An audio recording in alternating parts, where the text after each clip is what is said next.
name is Genea Luck, and I am an Associate State Director for Community Outreach for AARP's Virginia State Office. I majored in broadcast journalism and political science at the Howard University in Washington, D.C., and I also received my graduate degree at the American University in public administration.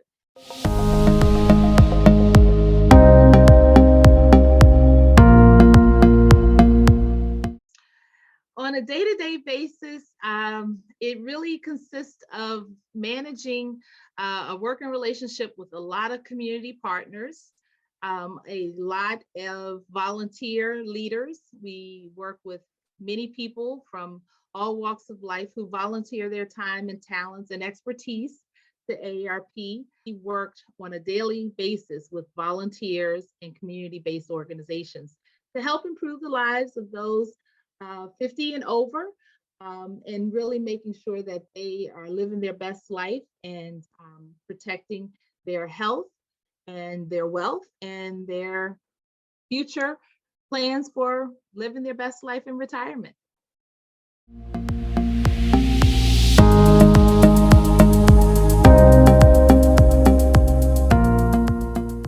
I really love the fact that every day is different though. My job may consist of a lot of different Zooms now that we're being quarantined, still in working from home because of COVID. So every day is a different type of conversation on a Zoom, a webinar, a Microsoft Teams, a Facebook Live session, a YouTube Live session. So every day is different. Being a former communicator, I originally started my early career in communications and broadcast. And so it's fun to really be able to be on camera again, helping to deliver great information to people all over the state of Virginia.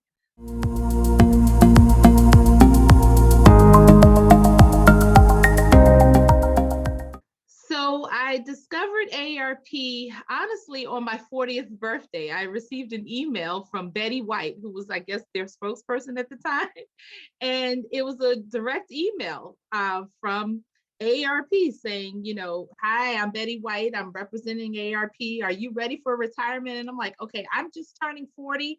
How do you know that it's my birthday? This is weird. And so I started on that day, clicked on that link, did a little bit of research, and learned that, you know, it's an organization, really it's a membership organization to a magazine, but it's an organization that's really helping people understand how to save their money, how to make sure that they are utilizing their resources, but also preventative health. And I always had a career in nonprofit work, and making sure that health communications was very important to me. So I was already volunteering in the community with different community health organizations, as well as starting a health and fitness ministry within my church. And believe it or not, after my 40th birthday, I received, it was maybe 3 or 4 months, I received an email from 3 of my community friends. So one from church, one from another community coalition, and another from another nonprofit. And they sent me all the same job descriptions saying, you would be perfect for this role. You're doing it already. So again, that was 9 years ago. And it is definitely been a passion of mine. I don't feel like I'm going to work. I really feel that I am still giving back to the community. I am still utilizing my gifts in communications, and also really being challenged to really think through helping organizations, community-based organizations, navigate the intricacies of working differently and thinking outside of the box and being innovative during this pandemic and still meeting the needs of their consumers and constituents.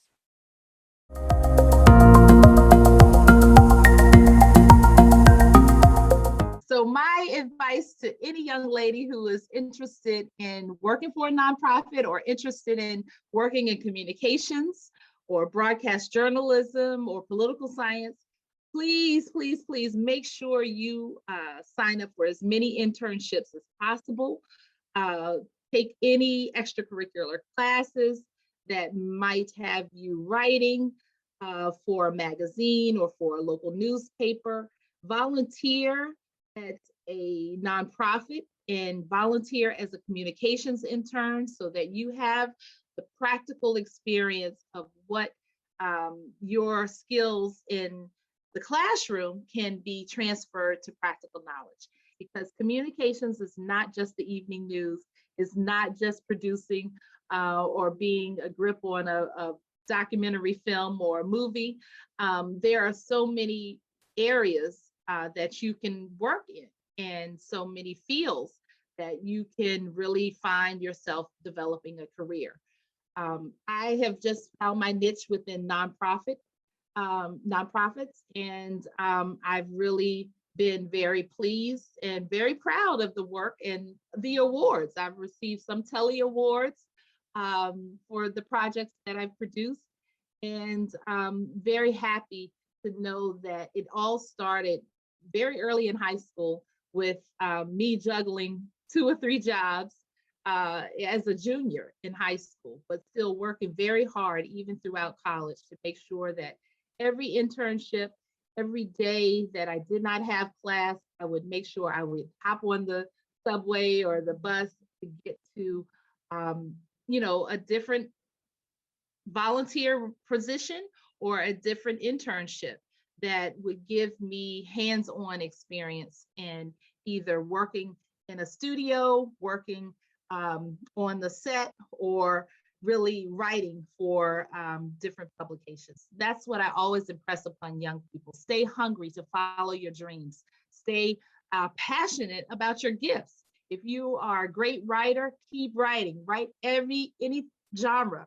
If you are a good speaker and you really like to perform, make sure you are performing everywhere, even if it's for your church. Perform everywhere and use every opportunity to shine. And keep that hustle. I really encourage people to know that any downtime is possibly time that you could be really refining your skill and your talent. So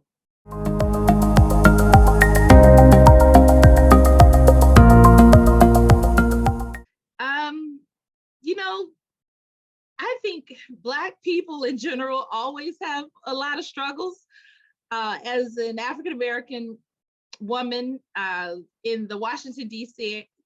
area, I have faced quite a few struggles that I'm sure are common for many individuals, especially today.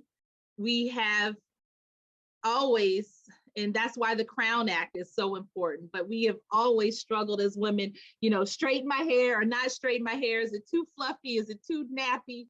That has been my biggest hurdle because even my own mother, she gets very frustrated when my hair is naturally like this. But it is who I am. It's how my hair grows out of my head. I think that is the craziest thing ever. But in communications, in corporate America, in nonprofits, it is real. It is real. You will have the stares. You will have supervisors sometimes say, "Oh, your hair is very interesting." The microaggressions will come out. It is definitely something that you have to pray about, work on, figure out if you have that poker face or if you have that fight to combat, and document, that discrimination. So you know that is something that we always have to go up against. I will say that I have had to assimilate many times. Yes, I have to straighten my hair when I'm presenting for certain audiences, just because I know that old Southern traditional conservative audience may not receive the message from me um, if I don't assimilate. So that is always of concern. Also, in this area, you still have um, African Americans that experience colorism.